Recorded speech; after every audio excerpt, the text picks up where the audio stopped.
I feel in the face of all the problems in the world impotent, and why I somehow cannot manage to transform I. Now here we get to the real problem, because we're always telling each other that we should be different. Now, I'm not going to tell you that tonight. Why not? Because I know you can't. Nor can I. That may sound depressing, but I'll tell you it isn't. It's very hard. But everybody, you see, who is at all sensitive and awake to their own problems and human problems is trying to change himself. We know we can't change the world unless we change ourselves.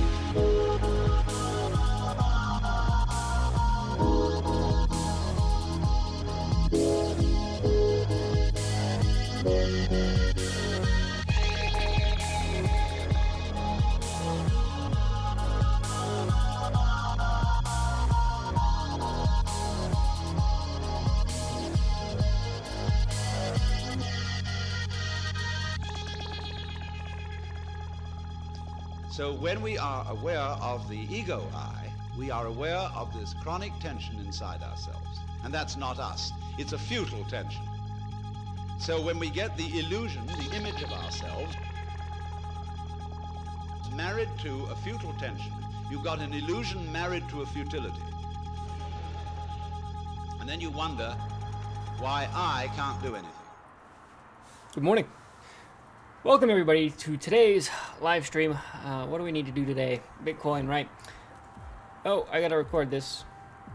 Gotta stay on the ball with my trading view ideas. Gotta maximize every source of traffic. Hey folks, so Bitcoin. We got a few things to talk about, and goodness gracious, I'm not overwhelmingly fond of this chart, but it is my duty to analyze it for you. Strictly from a volatility overhead standpoint, we're actually getting just everything letting up here, and it does imply trend. So it was just such a significant move that happened all at once. At least the mass generation is really nice and clean. So identifying the longest overextended period is at least pretty simple, right? It's the 50 period, and for the sake of convenience, or rather, astonishingly conveniently, sure, that's a phrase, the 50 band is actually accurately representing that mean reversion pivot. And at this time, well, it's still pretty far away. We can actually retrace quite a bit farther before we actually want to go back up. And as I've been pointing out on, say, the weekly chart, and I'm going to switch tickers here so we can get a full history. All right, if we take a look on the weekly, got some important information over here. Oh, okay, I deleted it. Never mind. So, oh God, the weekly 50 is so close. That is the weekly 50, yeah? My God, have we already done our rejection? Could that have been our rejection? Oh my God, is it that time already?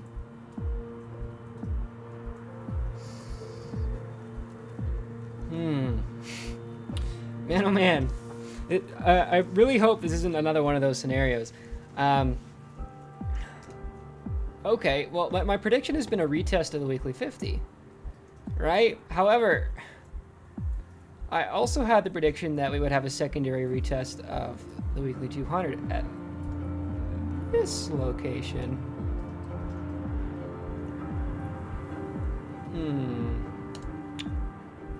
So, oh, this is a theory. Okay, you know how in the previous crash pattern we had like these super predictable pivots that we just bounced directly on top of? And well, one way smart money can provide liquidity for themselves is to create a spring, as it's called in Wyckoff theory, where price is forced down below the actual value before it actually comes back up. And right, there's this 10% drop here that we saw in, say, the last Bitcoin crash pattern. And what's interesting is the opposite can also happen if they're looking to create FOMO, where they can bring it close to the benchmark where everyone's buy orders are, but then prevent them from filling so that there can be additional force to push up price. So that's just a thought, though. I wouldn't bet my life on that. It's interesting to see, and we're going to drag ourselves back to... Okay, I actually need to switch tickers again. BLX. There we go. I like how TradingView actually keeps you where you are on the date, which is pretty convenient, all things considered. Okay. All right. Okay, what I think is interesting.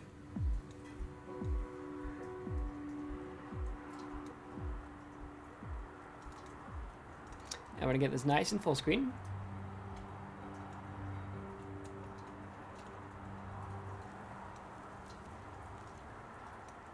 Super. Okay. I'm just going to draw some Elliott waves, incorrectly, mind you, just so you can actually get a good perspective on this. I don't know how to use Elliott waves. You shouldn't know how to use Elliott waves. Nobody should know how to use them. But actually, I'm going to do it like this, just so you guys can understand each of the steps here. All right, where we have Dumperino, rebound, Dumperino, rebound on the weekly 50, and then Dumperino. Right, what I'm trying to do here is point out the higher lows and higher highs of the range directly on top of the weekly 200 and directly below the weekly 50, right? I don't actually care what the waves mean. I'm just doing it to show you shapes because everybody understands shapes, and I figured I just want this to be as clear as possible. So let me just identify the support over here. Nice, okay. So we can either choose here or here. I'm just gonna choose it arbitrarily here, right? So Dumperino, bounce, higher low, bounce, higher high, Dumperino back to the weekly 200. Okay? Right, we saw this pattern in the previous crash pattern, we're seeing it now. And what I think is interesting is wave 3, or point 3. I don't care about the actual waves. Where we had the secondary retest of the weekly 200, but I actually didn't get to fill my order. Surprisingly enough, this actually happened in both scenarios. Right here for one, and then right here for two. Where it actually came within, let's see how close, 2% of the weekly 200 over here, and exactly 2% of the weekly 200 over here. Yeah, I don't think that's a coincidence. Anyway. To assume the same might happen on the weekly 50 would not be absurd.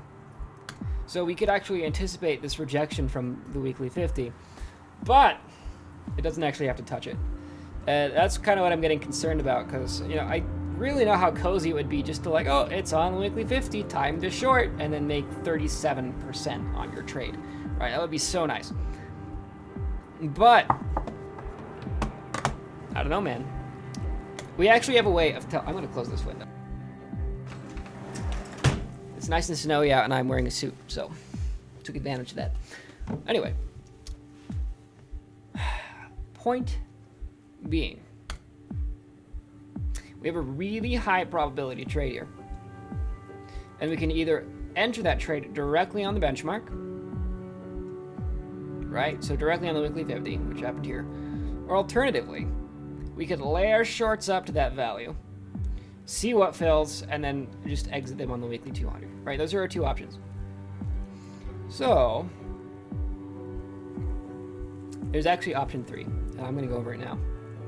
And this is the safest option. It's actually getting a bearish condition on a shorter time frame. That's what's going to do it for us.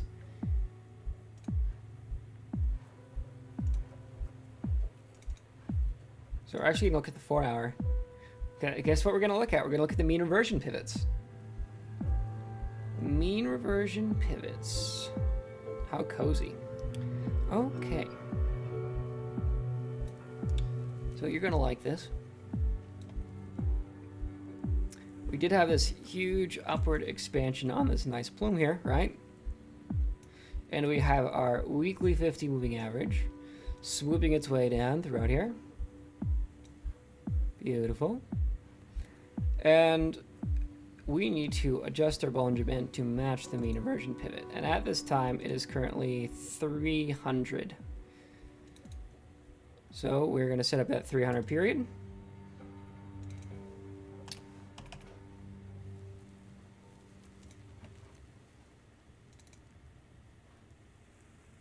Okay, so your safest option is to wait for bearish confirmation. You have two short ops, okay? You can short directly on the weekly 50, which I'm not entirely confident that's even going to hit, right? That value right there. Or if we re-enter the 300 band. Those are going to be our two short conditions. As long as we're above the 300 band, we are still technically in a state of trend. If we're in a state of trend, we don't bet that trend's going to end unless it's directly beneath the benchmark, hence the weekly 200. So what we can do is either wait for the weekly 50 rejection or wait for the re-entry of the 300 band. It's kind of a no trade zone. That's what I meant by the squish. That's why we have a cute little picture of a Doge on the YouTube thumbnail today with his face getting squished, because that's what Bitcoin is doing. It is going to get squished between these two pivots. That's going to decide trend for us, where we have this nice upward sloping trend here and this nice downward sloping pivot here. It's actually going to create a bit of an artificial flag. And the first way to break is going to be pretty reliably the direction we're going to trend for a long time, right? Because if we actually look at the weekly chart over here, the weekly 50 rejection that we're seeing at this location, guess how many weekly candles it took before it actually finally got down to the weekly 50 again? 1, 2, 3, 4, 5, 6, 7, 8, 9. More like 8. So we had 8 candles of rejection there, or 8 candles of downtrend. That's 2 months, guys. It's going to be a 2-month downtrend for Bitcoin. That's kind of what I'm seeing here, right?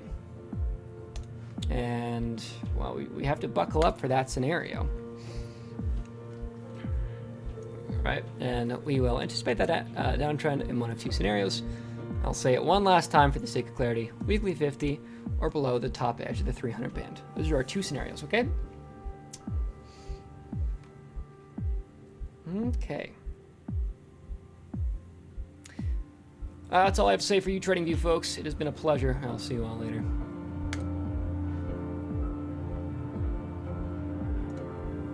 Okay. My collar is sloppy. Yeah. Buy me a bow tie and I'll wear it.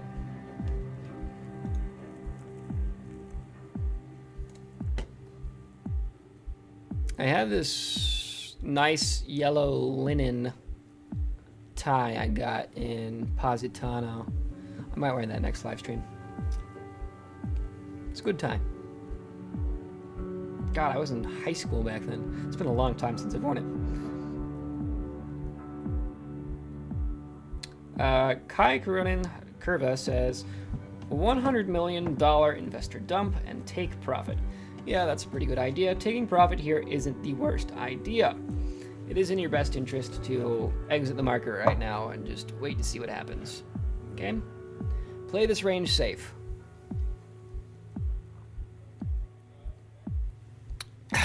So, we can check on bread. Bread did stop out if I remember correctly, so I will check it now, just so I can talk about where it went wrong.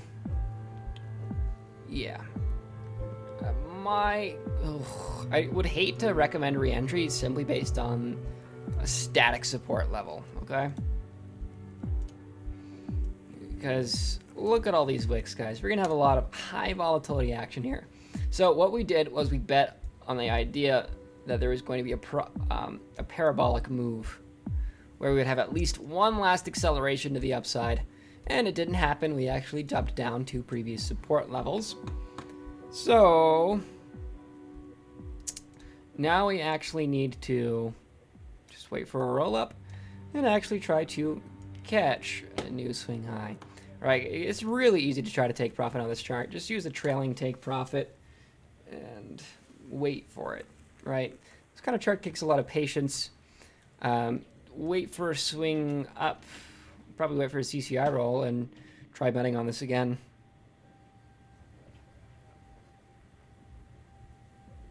Dominic asks, are we sure we should not be projecting too much into the similarities between current and single last time's price action, especially as everyone is aware of it now? Great question. If everyone was aware of it, volume would be higher, right? It's just the same people playing the same game. There's really no new volume happening here. Like, we had massive sell-offs, and now well, these moves are pretty quiet, I'm going to be honest.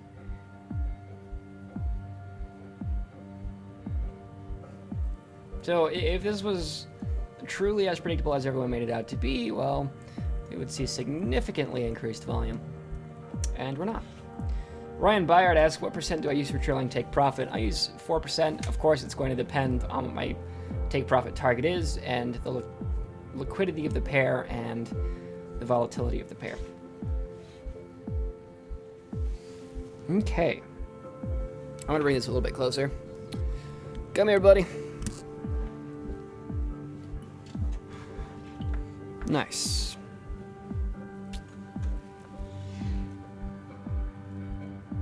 I need a thermal heat map bow tie. You know, I actually, just for fun, I actually went over, or rather, I got an advertisement for like a custom shoe maker where you get to upload your own design to see it on the shoe. And I actually uploaded my chart template with the 3D heat map. So it was like a pair of Vans, and running along the sides, it was the 3D heat map, and then on the tongue of the shoe, it was my Bollinger Bands.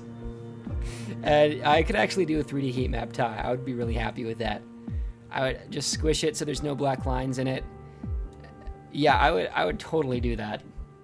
If anyone finds me a service where I can upload my own image onto a bow tie, I will do that. I will do it, 100%. That's hilarious.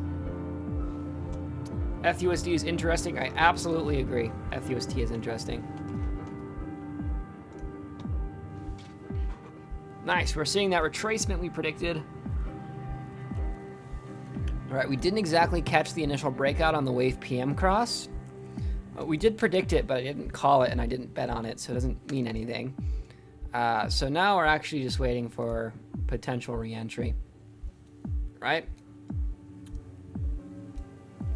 So, no reason to not believe we're going to get some kind of parabola here.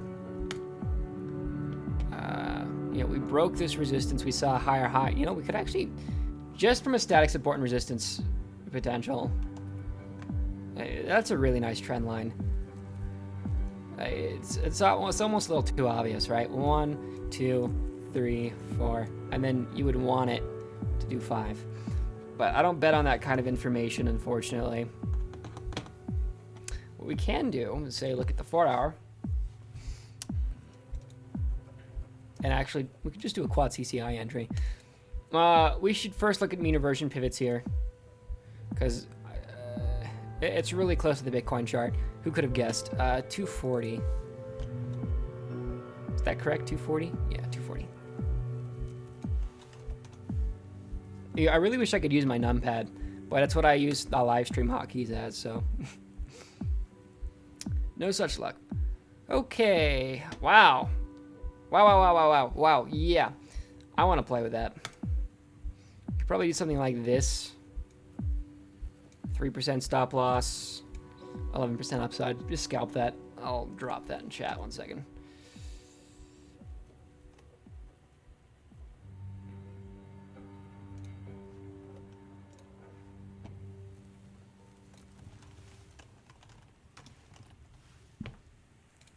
Okay. Thanks, Kat. Yeah, this is pretty nice. And then I should actually do the opposite scenario as well.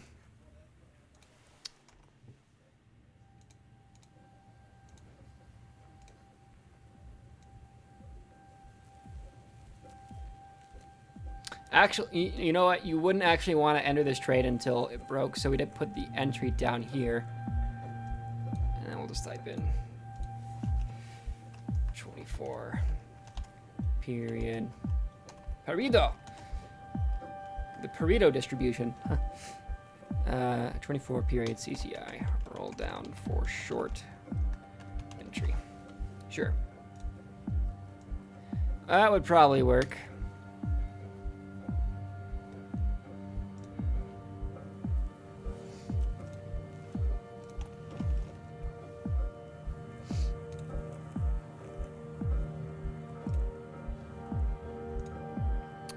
Yeah, good chart. Let's see what else you guys got for me.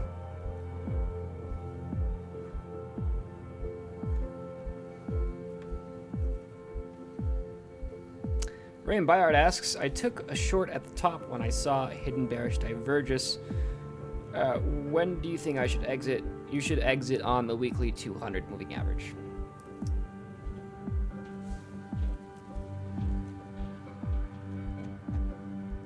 Cool. Pretty quiet today. I'm probably just going to look at a few of my favorites. I really don't want to try to catch any of these swing lows. It's pretty disheartening. I mean, we do have a lot of downward expansion on shorter time frames, and we can use mean reversions to actually enter. That's the one thing that I would like about right now. That's weird. What is CND doing? Like here, this is a lot of downward expansion. Let's see if there's any mass generated on CVC, and potentially if it's tradable, right?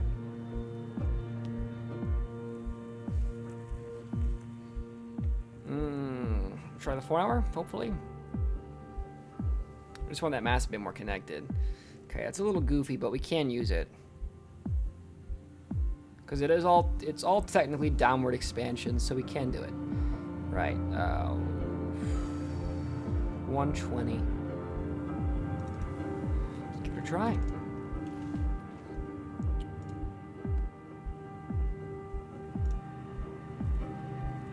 Yeah, 3.2 standard deviation tag, probably some short-term lateral trading, and we wouldn't be able to take a long until this pivot is entered. So, really, market condition doesn't give me a lot of flexibility right now. I'm not really interested in trading, simply because something is oversold. Well, hold on, we could do there is a trick we can do with quad CCI in periods of extreme trend. Because you can theoretically take this signal here, but it's not as strong as most other signals. You need everything weighted on the same side, and then you bet against trend. Like, I'm gonna find one more example just to see if it actually works in this chart. So right here we would take along. Yeah, that's actually pretty good. So for finding swing lows of downtrends, that does work okay. No, I call the exact bottom. What am I saying? Yeah, it works pretty well. But I don't like using it all that much. Here's an example. So you would buy here, and that would have worked out for you. Or say, here's an example. Right there. That would, wow. I don't remember it being this consistent. Right there is good. That works really well. Huh. The last time I really decided to use this is when I taught it to Clonius, I think. Where it's just a cool trick you can do with CCI. For I actually use it more of a take profit indicator rather than an entry indicator. But you can use it as an entry indicator, and it's pretty consistent. More consistent than I recall. What is this? How'd that get over there? Oh, 110 period was long, so overexpanded, so it reverted exactly to the 110 mean. Which is kind of funny, because I have this set to, 120? Yeah, that's cool. Okay, time to look at my final comment, and I'll be on my way. Look at waves.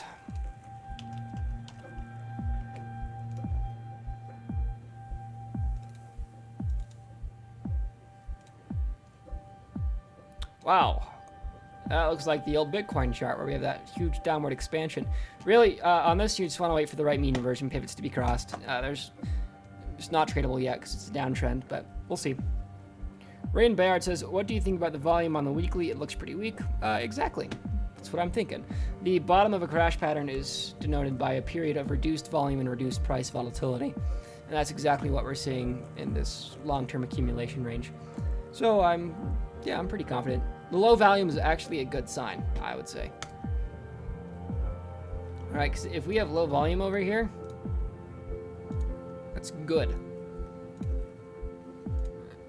All right, because it's restoring the market to a state of compression, and compression is potential energy. All right, folks, this has been very fun. I will see you all tomorrow at 1 p.m. Probably be 5 minutes late again, who knows. Try to be on time. I'll do my best. Like and subscribe. It does me a world of favors. And if anyone does find me a custom bow tie thing, I'll buy it. I'll make a heat map bow tie. All right, folks, you have a beautiful day. I'll see y'all later.